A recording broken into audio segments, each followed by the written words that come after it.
So hello everyone and welcome back to Southern Deadly Yarns. We are super excited to be launching our second season today. I'm Eve from Onkaparinga Libraries and this is Elijah from Neporendi Aboriginal Forum. You guys loved season 1 so much and you were so kind and supported it that we thought we'd go in for a season 2. And who better to start off with than one of our season 1 highlights, the beautiful Dr. Anita Heiss. And today we are celebrating the release of her brand new book. I'm not going to try and pronounce it yet because we're going to get to that later. So a little bit of a background on Anita, not that she really needs it, but just in case. She is an award-winning Wiradjuri author with many published books under her belt. She's an ambassador for the Indigenous Literacy Foundation and the Go Foundation. And she's described in the back of her book, which I love, as a creative disruptor. Ooh. Love that. Ooh, thank you. Do I need to tell you what that is? Yeah, go on. Well, if you're not disrupting the status quo in your work, what is the purpose of your work? And so I guess I'm trying to disrupt the status quo of Australian literature. So I'm creatively. So I'm a creative disruptor. Are you creative disrupting librarians? Yes. Librarian disruptors, disruptive librarians. I'm sure your bosses would agree with that. I think there's many people in management who might say that. It's a good thing. It's a good thing. It's a good thing. It is, yeah, it's a good thing. And hello, welcome. We're on the traditional lands of Kaurna people, so I'd like to say Ninamani in Kaurna, Arawampa, in Arabana, that means hello, how are you? And then I'm going to try Yamanju Marang in Wiradjuri. I hope that's not too bad. So I hope that wasn't such a bad way to say hello in Wiradjuri. Thank you for saying welcome or acknowledging country there. So you're also assuming I'm fluent. So good evening in Wiradjuri is Marang Naran. Good day is Wiradjuri, and good morning is Marang Naran, which I think you said Marang Naran. Is that what you said? Yeah, that's good morning. Oh, Yamandu is how are you? Yamandu Marang, I think. So close. No, this is great. You said you're on country. How are you? I would say no, I'm good. And all right, so thank you. Can I acknowledge country where I am? Please. I wished I was on Kaurna country with you both this evening, and I look forward to being there later in the year. But I'd like to say Marang Narang to you both and to everybody who's logged in. You and do Anita Heiss, Bila Yarrudhanggalangdhuray, Arambajibu Brungley Bull Megandi Bala Williams, Yinamaladu, Bulga Galangbu, Balagir Bangbu, Balambumbu, Wiradjuri, Nurambungbu, Yinjamaradu, Yagaragu, Maingul. So I said, good evening, my name is Anita Heiss and I have Wiradjuri belonging from Arambi and Brungle missions. I'm a Williams. I have respect for my elders and my old people, the ancestors and Wiradjuri country, but tonight I'm on Yagara country in Meanjin in Brisbane, so I pay my respects to traditional owners and caretakers of the country here. It's beautiful here. It's cold here this evening, probably not as cold as Adelaide. It is cold today. Yeah. Yeah, definitely changing the seasons. And if people are tuning in, please tell us where you're from, what country you're on. Feel free to have a bit of a chat with one another as well. We're hoping that we can create nice, safe places online where people can have, a respectable discourse as well. And if things jump out at us, we'll pick up those threads and discuss them as well. But yeah, I'd like to acknowledge that we're on the lands of the Kaurna people, acknowledge their spiritual connection to country, and quite often we talk about it's still important for that spiritual connection, but sometimes I tend to think it's more important now than ever before, so I'd really like to acknowledge that. And then again, if we have some Q&As at the end, hopefully we'll get some time to do that, but we might as well sort of get into it and get cracking. So yeah, I love the book. I love the cover of it. Can you tell us about the origins of it and why you chose this story to actually immortalise yourself in literature work? immortalize myself. Really, I was trying to immortalize the characters, the heroes. So before I tell you about where it came from, Oh, no. I need both of you to say the title of the book. Off you go. Yeah. Can you say it first so we can copy, or is that not allowed? No. Just say it. Go, have a go. Have a crack. Bila Yarrudhanggalangdhuray. Okay. Bila Yarrudhanggalangdhuray. Good attempts. Listen, it was 6 months before I even knew how to say it. I was writing it to the public. It's Bila. I've got a story about this. Bila Yarrudhanggalangdhuray. So Bila is river.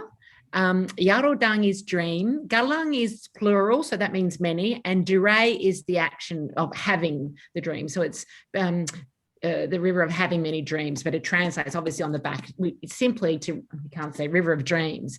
But really quickly, I just wanted to tell you, yes, there you go, Bila Yarrudhanggalangdhuray, River of Dreams. I made a video recently because the title is difficult. Someone counted, I think there's 22 letters in that title. That's a lot of letters in one word. And I made a video because people go, how do I say it? How do I say it? Texting me, I'm trying how to say it. So I made this video, thought I was very proud of myself, put it on Twitter and Instagram and went viral. And then Annie Elaine Lomas, Uncle Stan Grant's sister, who's also one of my language teachers, rings up. She says, Bub, I just saw that video you did. You said it wrong. And I was, no. Can you imagine? It was on the DMX blog, it was on Facebook and people are sharing. I was horrified. Not because I was horrified because I was embarrassed I thought I had done so well, and I want to get it right for my old people. Anyway, it's because I was saying Dhuray, and so people going, oh, tomato. I said it's not about that. It's about getting it right. So I made all these phone calls as I was stressing out. And one of my titters, my Minnie, my younger sister in who studies with me, she said to me, Anita, you just need to not beat yourself up because you are learning what should have been your first language at the age of 50, right? So when you think about that, because I saw both your faces go, right, which is how I felt. But it's true, Anyway, so Bila Yarrudhanggalangdhuray, to be honest with you, I never imagined in my wildest dreams that I would be writing this story ever, that I would write this epic historical novel. I had no desire to do so 5 years ago. But in May of 2017, Simon & Schuster said, we'd really like you to write an historical novel. And the only idea was around it would be about women living on the land, both Aboriginal women, Wiradjuri women, and non-Indigenous women on the land at some point in Australian history. But I had no idea what it would be. A month later, they unveiled the statue of Yari and Jackie, the heroes of the Great Flood in Gundagai in 1852. So on the main street of Gundagai in Sheridan Street, there's these beautiful bronze statues acknowledging the men that saved 59 plus lives over 3 days during the Great Flood, where a third of the town of Gundagai died. And I thought to myself, how is it that most Australians don't know this story? That one, they don't know that it's one of the greatest natural disasters in Australian history. And two, they don't know about these heroes. And quite often when people talk about these Wiradjuri heroes, yes, they were Wiradjuri, but they were Australian heroes. They saved Australian lives. So it's our shared history, right? And so I thought, right, well, obviously I need the story is going to start around this flood. I still had no idea where it was going to go from there. But 6 months later, I started learning my language at the age of 50. I was enrolled in the Wiradjuri Certificate of Language, Heritage and Culture at Charles Sturt University, taught by Uncle Stan Grant and his proteges. And what I found then was I learned so much about myself, but I learned so much through language, because you have to think in Wiradjuri. It's not a translation of English because there wasn't English. It's a standalone language, standalone grammar, and so forth. And the course was in Wagga, so the classes were in the classroom of the university, but they were also out in the floodplains. We looked at sites. We stood in the Bila in the river, and slowly but surely all these things started coming to me about my ancestors, how people would have lived, where people were moved to, cultural practices and so forth. And the story started to fall into place. So I was thinking about this evening, I was thinking about how long it took me to write this story. So I essentially started in January of 2018 with ideas, and I finished writing it, I guess, at the end of last year. So 3 years. But that's basically where it grew from the national recognition originally of Yari and Jackie, and then also going to learn my language. Damn. That's so cool. Yeah. And we often hear about, those languages were sort of born of the land and that country that you're from. And then, sometimes you move away from that. And you often tend to think, well, if you remove that thing from that landscape, does that change it? And sometimes, having studied environmental science, sometimes when we think about environmental management, if you take a keystone species out of the environment, like Aboriginal people were, a whole lot changes. So, can we just on that? Can you raise that thing about change? I don't know whether if you're going to this, but there's a scene in the novel about the broom. I don't know if you read the novel by chance. Yeah. So there's a scene in the novel, and so I learned this in the course, right? We taught about this, how things change form, but they don't essentially change what they are. So, Wagadine's sweeping with the broom, and Louise, the Spencer, is saying, I've seen you change. And she's saying, well, no, I'm still the same person that I was. I'm in a different environment, but I'm still me. And she gets her to fill the broom. She's, what is this? She says, it's a broom. What's it made of? It's made of wood. Where does the wood come from? It comes from the tree. So essentially, it's still a tree in a different form. So, you just made me think of that, because I learned that when I was there, because when you talk about taking things away, so, I live off country. I live up on Yagara country. I grew up on Gadigal land. I was born in Gadigal country, grew up on Bidjigal country, but I'll always be a Wiradjuri woman. I mean, that's my spirit. That's who I am. That's my identity. That's where my connection is. And, it's not like when you move from, non-Indigenous people move from Melbourne to Brisbane and become Queenslanders. That's not how it works for us, Sorry. Yeah, just thought totally. I'd throw that in there. Yeah, I love that bit in the book about the broom and the tree, and how. Now, can you give us a lesson on how to say the main character's name as well? Oh, of course. Okay. So Wagadine is the main female character. Now, what's interesting about this is, so Wagadine means dancer, and Wagga, many people believed until recently that Wagga Wagga, so you would have heard of Wagga Wagga, was known as the place of many crows. When in fact, the word for crow is wagan, which is W-A-G-A-N. Listen to me, it sounds like I know so much. I don't. You do, you clearly do. I'm just telling you all the things I know. But no, this is interesting because it's good to know, because if we go to Wagga, so what happened was, people thought it was the place of many crows, even the local council. So all the collateral had that Wagga was place of many crows. Well, in fact, Wagga means dance. So Wagga Wagga means the place of celebration. So in recent years, the councils had to, as acknowledged and recognised, and this is also part of language reclamation and so forth. So, I mean, it's great. So yeah, her name's Wagadine. Her sweetheart, her black sweetheart that she meets is Yinjamara, which is my favourite Wiradjuri word, and that is a word that means to pay respect and to honour. It means lots of things. So we can have one word that means lots of things. So it means to pay respect, to honour, to move gently, to be polite. And so her mother's name is Yaramilan, and that means, oh my goodness, sunrise. I have to go back and look at the glossary myself. Yes. That's good to know. I feel like I need to reread it now, because when I was reading it, and I was certainly pronouncing the words wrong in my head. No, it's hard. It's hard. With the correct. But you mentioned before that Yari and Jackie Jack were real figures, which I didn't realise. So was Wagadine was she based on one of your ancestors? Was she a real character as well? That's a good question. No. So Yari and Jackie are absolutely real historical figures. Wagadine is a fictional character that I created to move the story out of Gundagai into Wagga. So I've turned her into Yari's daughter, but she is fictional.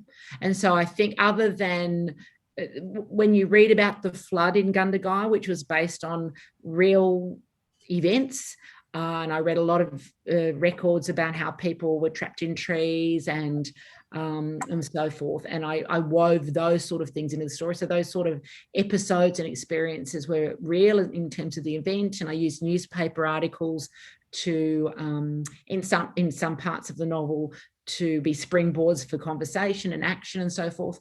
But all the other characters are fictional.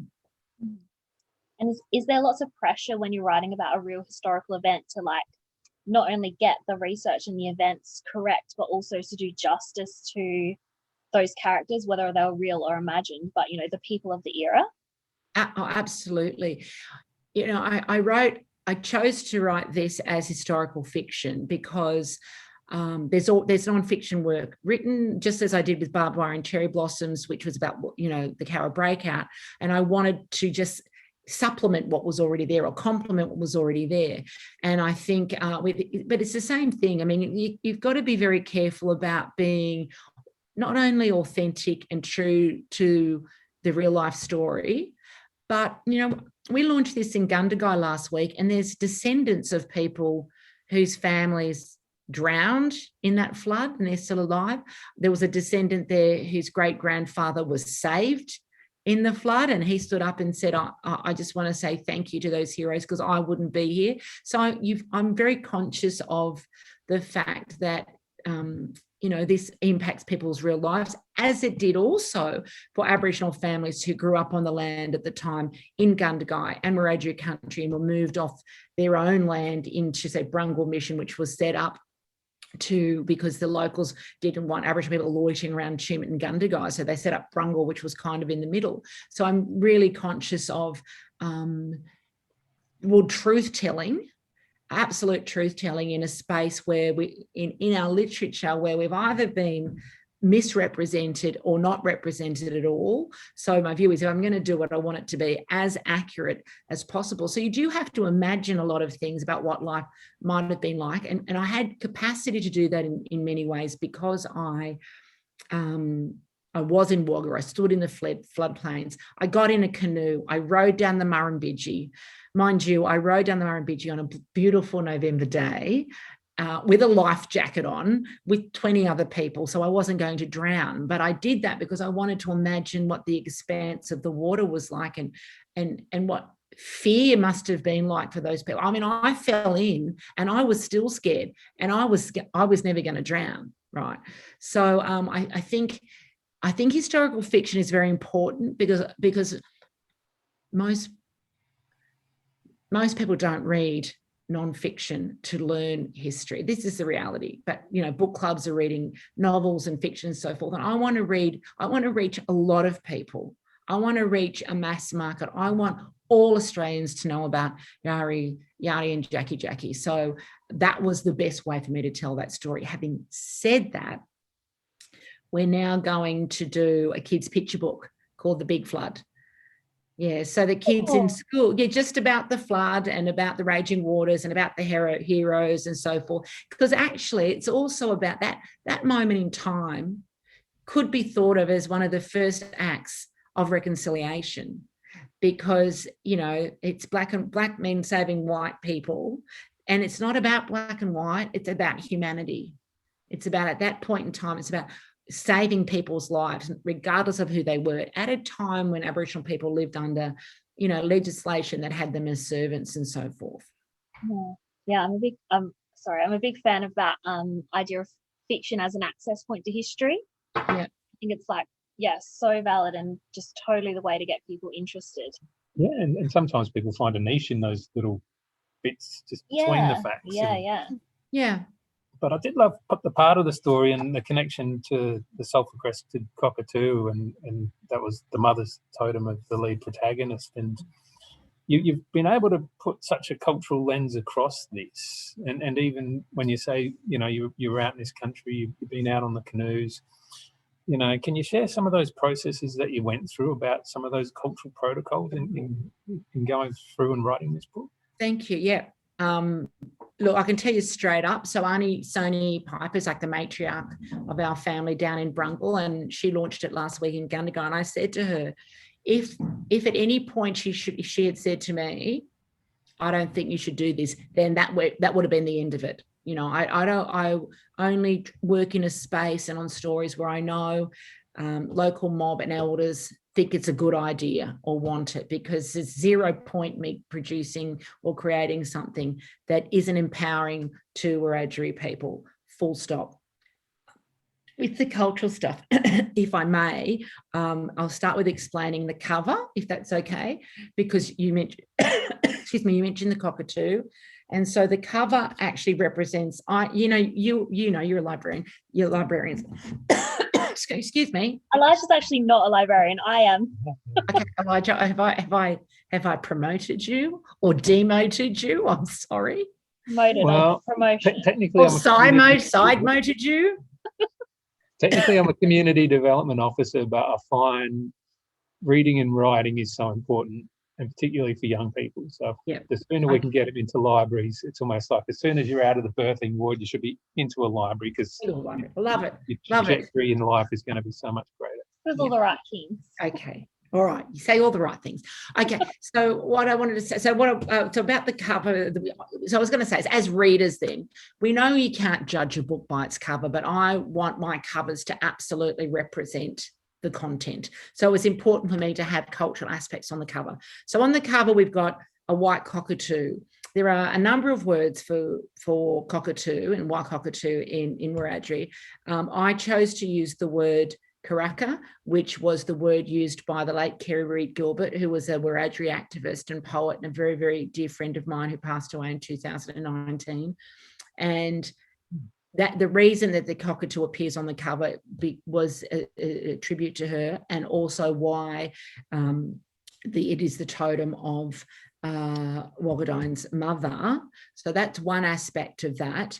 The other aspect is because the Guga, the goanna, is a totem which is very much the totem for many Wiradjuri people, particularly around Brungle and Tumut and Wagga. And so my cousin, or maybe you could hold your copy up, it gave us this beauty. Yeah, people can see that's a raised, embossed, beautiful image that he created, and that's Loki Penrith. He's an amazing artist, and he gifted me that for the cover. And that's actually, the photo is actually of the Murrumbidgee River.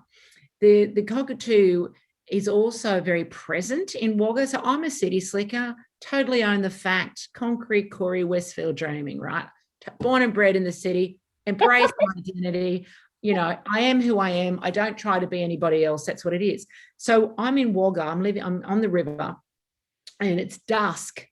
And at dusk, there's just this huge racket. I'm in the caravan park. There's this massive racket, and it's these swarms of cockatoos just making all this noise. And so I video it, and I've never heard anything like it in my life. And so I wove some of that into the novel as well. And what's interesting is I wrote a story for the Qantas magazine, and I didn't use the word racket, but I suggested in the story that it was they made this noise, a lot of noise. And the editor said, I think you might be a little bit dramatic there. And I said, well, I'm going to send you the video and you can listen to what, because it's quite extraordinary.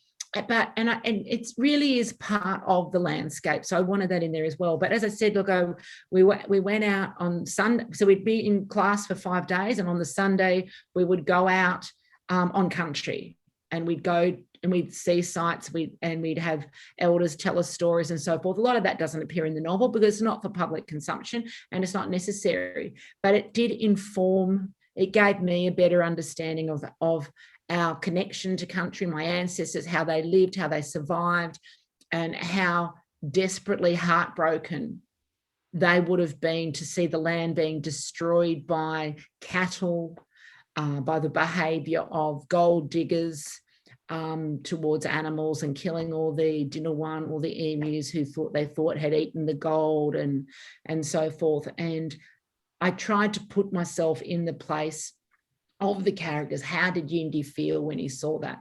How did Wagadine feel when she walked away from her camp in Gundagai, where she used to dance with the elders and everything? Because when we go to do our language course at the beginning of each week, we do a smoking ceremony, and we have song and dance and so forth, and we're rebuilding what we used to have. And so I tried to immerse myself mentally in that space. And yeah, I'm just thinking about it, saying, yeah, I got a book out of it, and I'm desperately grateful for the way it's been received. But in many ways, I'm now thinking, it was me just writing down everything. I grew so much as a human being doing through this process. And the book was almost an aside, because I was learning all this information, and I want to be part of what we call rebuilding the nation. So we talk about nation building, but in our class, we're about rebuilding it. Sorry, I'm waffling. No, it's beautiful waffle. You totally, that heartbreak that you talk about in the book, and I'm not going to give anything away because there's several major heartbreaks that I'm a little bit mad about. But no, totally, I mean, it's hard though. That's the heartbreaking stuff. It's like, I mean, I cried when I wrote those scenes, because you try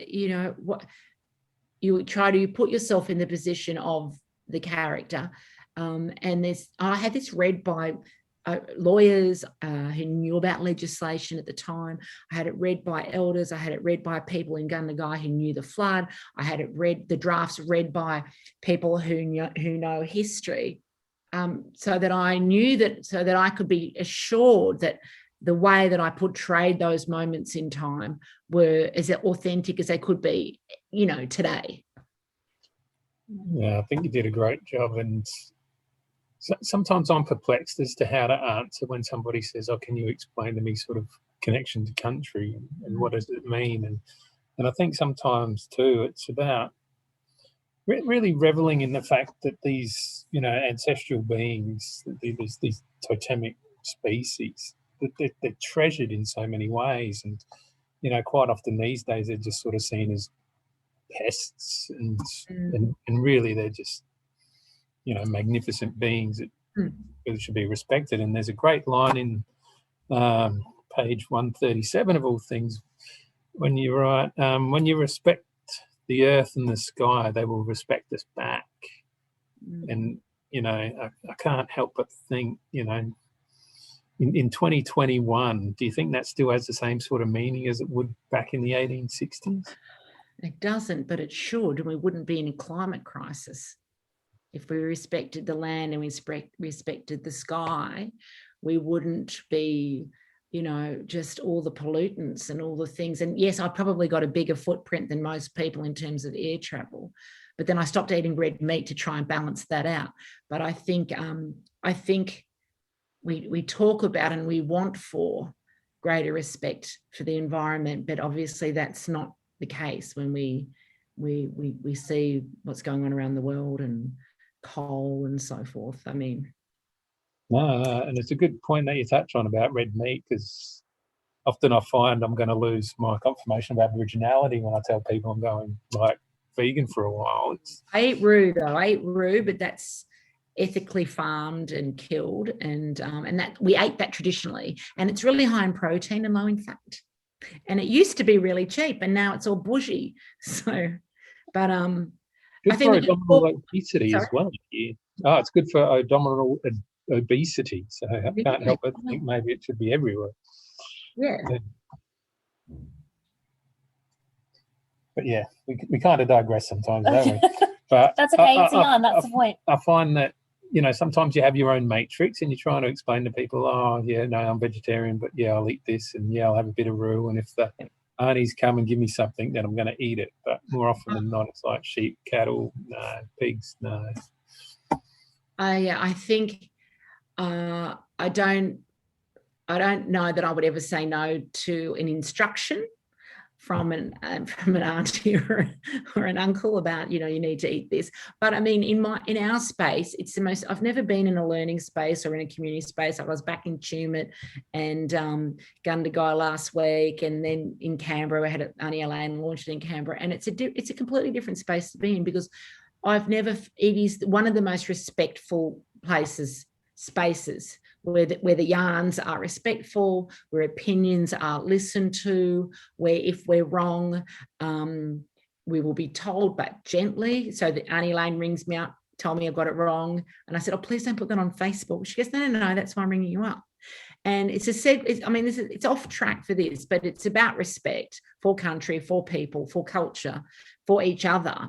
And I think about what we see unfold on social media and attacks on people constantly, blackfellas on blackfellas, everybody on everybody. And I think, the old people wouldn't have done that. You get told once and that's it. They're not running after you 5 times, selling the same thing 5 times. And I think, and it's really good to be reminded of that and to be in that and to be in a space where we go, yeah, that's right. You get told once and you get the knowledge and then you make the decision on how you use that.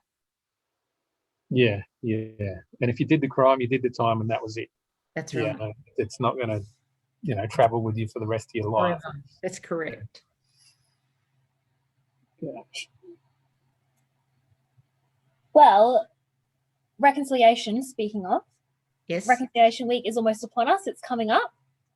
And I was very honoured to hear you speak at Reconciliation Week in Melbourne a couple of years ago. And something that you said then really stuck with me. I'm a non-Indigenous person. And I always think about it anytime we're organising these yarns or anything like that. And it was that reconciliation, it's for the white people to do the heavy lifting. And I just wondered if you could speak on that a little bit for our audience as well, because, it's something that I think about all the time and I think other people would benefit from it too. Well, it is. It's meant, we appear to be meeting people more than halfway constantly, but it is a process that really should be driven by non-Indigenous people, because non-Indigenous people are the ones who need to be demonstrating respect and acknowledgement. That's why it's been created. So for First Nations Australians. And it's interesting because yesterday I spoke at a conference, a fabulous conference for educators in Sydney, and no educators from around New South Wales. And the theme of the conference was around reconciliation. And the theme was, yes, we can. And so I got up and I was, halfway, a page through my notes, and I said, look, I'm going to throw a spanner in the works, but I think we need to change this. It's a great idea, yada, yada, yada, but I think we need to move away from motivational mantras to yes, we can, to action. And it should be, yes, I will. And I think this is the whole theme of this year's Reconciliation Week, is about being more than words, more than hashtags, more than lip service. You actually have to do things. It's a call to action. And you can't talk, and so I had a whole lot of things to say. You can't talk about reconciliation without having social justice. You can't talk about reconciliation without having conversations around the Black Lives Matter movement. Because even though that became to the fore here in Australia after the appalling public murder of George Floyd last year in Minneapolis, we've had the Black Lives Matter movement's been alive in Australia for 3 decades. We've been saying it for 3 decades, but people haven't been listening.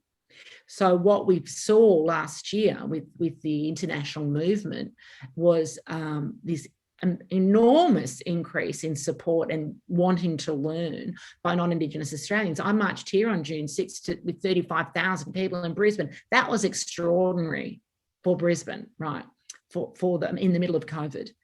And what we saw was all of a sudden all these people going, well, how didn't I know? Well, you didn't know because you weren't listening for a start. But now there is some more action happening. So people white fellas need to make a commitment to do something. So if we're talking about this year's Reconciliation Week, what I suggested to the educators yesterday was they, in their school communities, because it's not just students, it's the families and the communities that they sit within, to have an information session about the Uluru Statement. Be the place where you can actually help engage people and inform people. Have your school community watch the final quarter about Adam Goodes. And it came out a couple of years ago, but racism in sports still exists. Watch that, have conversations, use the teacher's notes, start a First Nations book club. And by that I mean start a book club and have only First Nations authors, because we've got 7,000 published writers and storytellers across every genre. I can tell you, the University of Queensland Press this year, 45% of what they publish is by First Nations authors. across genres. So read, share, talk about it, sign petitions, show up when we march. You know, it's about being there. Don't just, a tweet isn't enough. Although use your social platforms, absolutely, but you need to turn up, you need to be there, and you need to participate. Yeah, and sometimes it is about just being brave, because a lot of the times I find, particularly in school settings, people are so afraid of doing the wrong thing, they just end up petrified. But, Yeah. you know, you don't. You're right. But I mean, we're forced to be brave every day. We don't have a choice. We have to turn up. We have to answer the emails. We have to do this. We do, and we do it. I can't tell you how tiring it is to have, like, every day I've got dozens of emails from strangers wanting advice, right? And I'm not an advisory board. We answer most of them because we want Australians to learn, and we want to live in a society where First Nations peoples aren't treated like second-class citizens anywhere. And so I'm grateful for people who've logged in tonight. We probably lost a couple while I've been talking there, but it isn't really that hard. I think people, you're right, people do get nervous, but there are so many resources and so many strategies and so many ways to do things today that it can be an easy thing to do if you give it some thought and, as you say, and be a bit brave. Yeah, and open your mind to bigger and better things. And I often have this discussion in my head lately about what a domesticated brain is and how does that function compared to, like, I don't know, a wild caught brain, you know. And how do we decolonize? How do we, you know, deconstruct these institutions and how we're modelled in society? How do we become greater? Yeah. Well, was that a rhetorical question, or are you going to answer that in your head too? Can you do my own words? Asking the questions and they're answering in there too. Well, yeah, Reconciliation Week, you know, probably takes a month off my life for the amount of planning that goes into activities and doing things, but it's worthwhile. Yeah. And people rock up and they put in the hard yards. And sometimes I'm looking around at the table and I'm questioning why are people here, but they just want to be here because, you know, because their heart's in the right place. It's right. It's right. And so when we were in Tumut last week, the entire front row of the launch of Bila Yarrudhanggalangdhuray were retired, elderly, non-Indigenous people who wanted to know, who wanted to learn, and that's great. It's a really good thing, you know. So we chipping away every day, and hopefully, I don't have children, but I used to say 25 years ago, I hope when I have children, they're not having the same conversations I'm having, and I'm having conversations obviously that my mother couldn't have.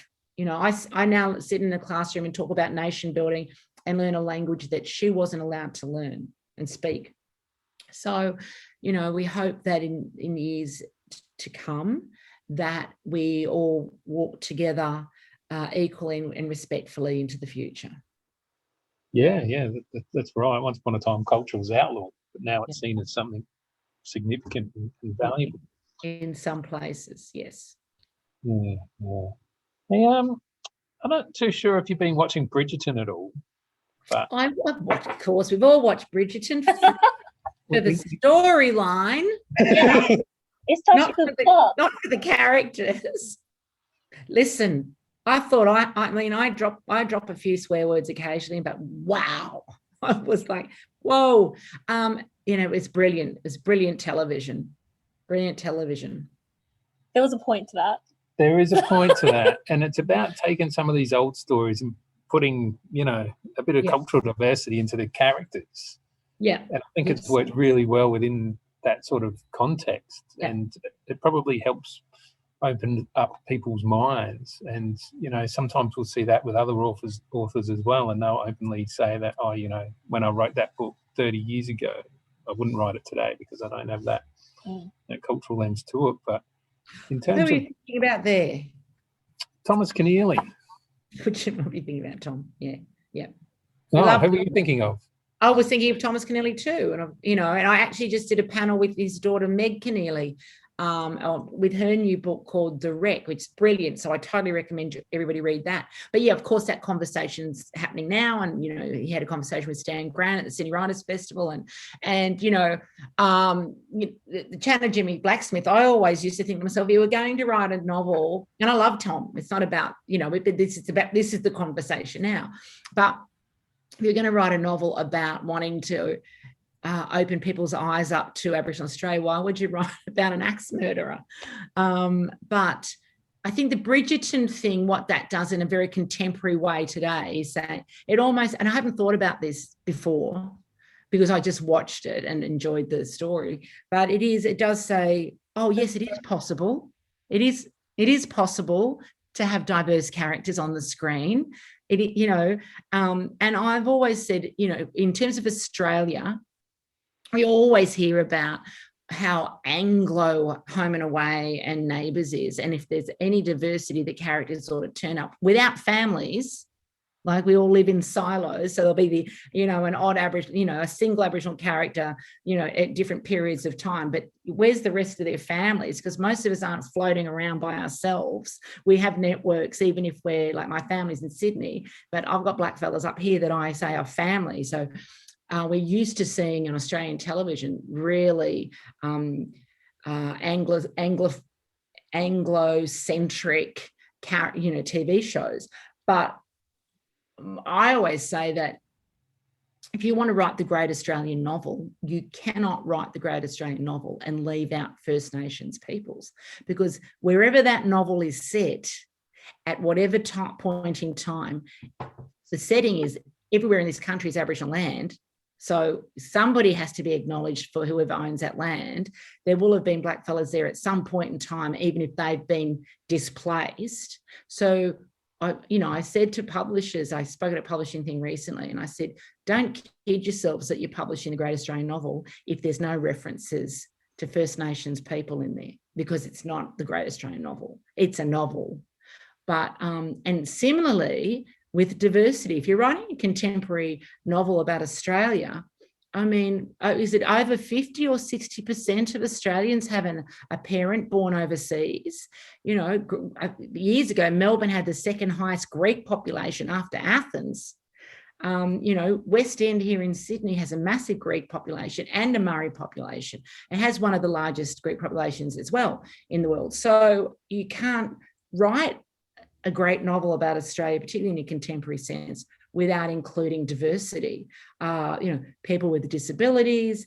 We've got all these great growing up in Australia books now. We've got growing up queer in Australia, growing up, I'm looking at my shelf, growing up Sab in Australia, growing up Asian Australia, growing up Aboriginal Australia, from African Australia. So I think we've got a new one coming up, growing up rural. So every aspect of diversity is within our society, and that needs to be represented in our literature and in our media and in our television.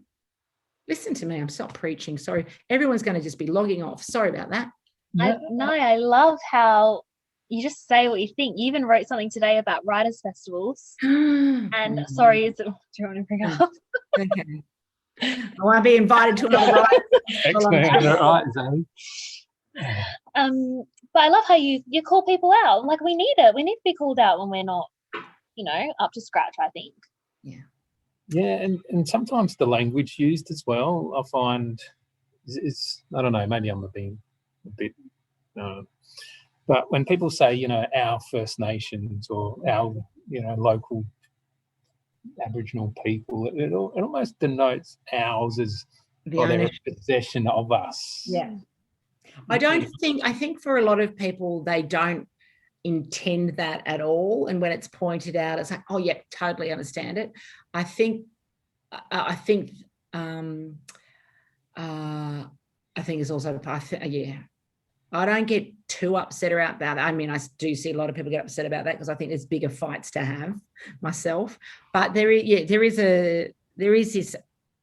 this aspect of it going, oh, this ownership of, you know, we own these people.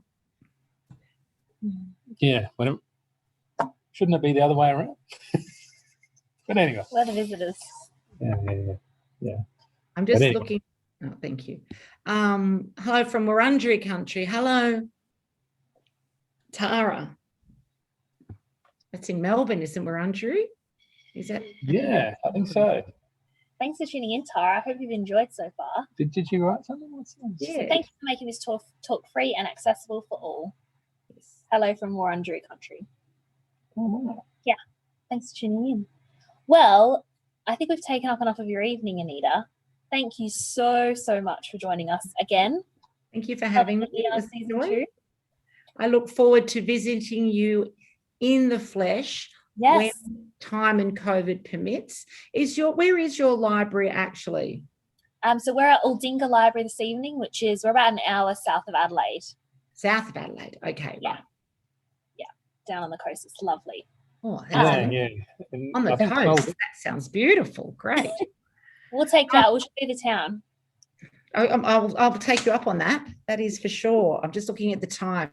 Are there any questions from anybody that's logged in? I just want to thank everybody for joining us tonight. I really appreciate that. Okay, Sarah. Well, it's a deal. I'm going to visit Aldinga Library, possibly in September, October, November. I'm going to get there. Now, Okay. before we go, we'll do a quick plug for our next Southern Deadly Yarn, which I think, Anita, you'll be excited to hear is with Stan Grant. Oh, excellent. With the Falling of the Dusk, and also his other book, which is called On Thomas Keneally, which Yes. is a literary critique of the Chant of Jimmy Blacksmith. Yes. Yeah. I haven't read either of those, so I will try and actually log into that. So I look forward to seeing that. Thanks. Thank you, Paula. Thank you, Donna Holden. Thank you so much for logging in tonight. That's so wonderful. I appreciate that. And I look forward to meeting you all in person when I get there. I'm really excited. So we'll make that happen. Good. Thank you so much, Anita. How would we say adios in Wiradjuri? Oh my gosh, I forget. Let me get the thing out. I should know this. Well, we could have next time.